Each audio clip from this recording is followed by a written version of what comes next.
Now comes the last example, a combined circuit. So we're going to combine the ideas of a parallel circuit with a series circuit.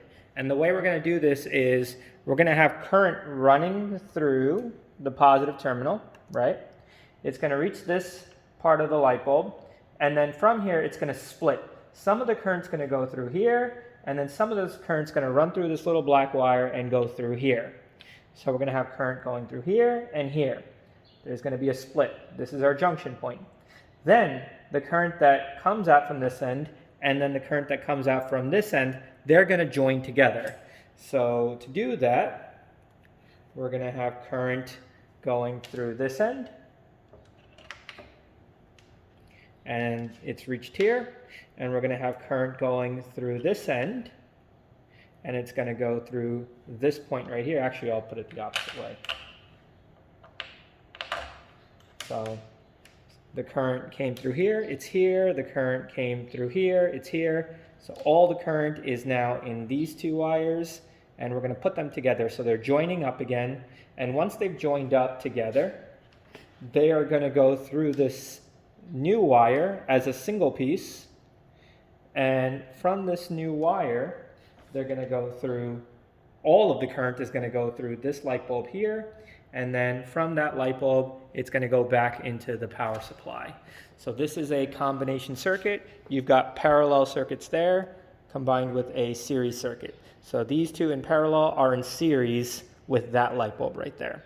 Let's turn it on and see what happens. And immediately I see some interesting things. The most significant thing I see is that this light bulb is very bright, whereas these two light bulbs, might be able to see it, they're not as bright. And you should expect that because not all of the current is going through there. Not all of the current split between these two, they met up, and the entire current went through there. So of course that one should be a little bit brighter. Let's see what else would happen. What if I were to remove the middle bulb right here? If I remove the middle bulb right here, well, this bulb and this bulb are still, together.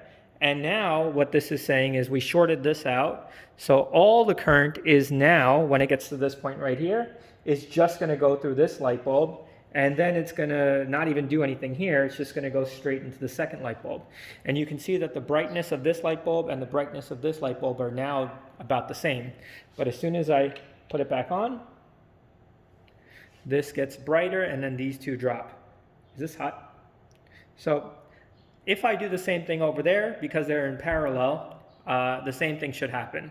But if I remove this one, these two are in parallel with this one right here. If I remove the light bulb here, they all go out. And that should make sense to you as well, because those two have all the current is met up, gets to this point, but it's shorted here, so none of the current can pass through here, which means none of the current that's going from there will be able to close the circuit and turn the light bulbs on. So there's that. And then the final thing is, how does the voltages compare here? So let's see if we could get the values of the voltages and see if they sort of make sense to us. So the voltage across the power supply, we'll start with that, just like we did before. The voltage across the power supply is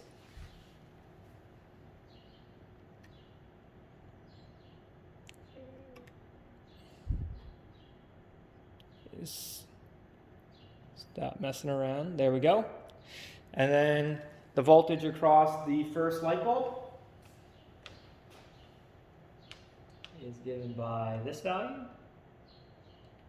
The voltage across the second light bulb is given by this value.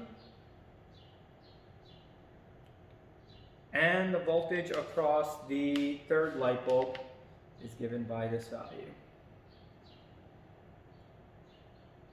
Okay, so use some sort of equations and see if that actually makes some sense to you.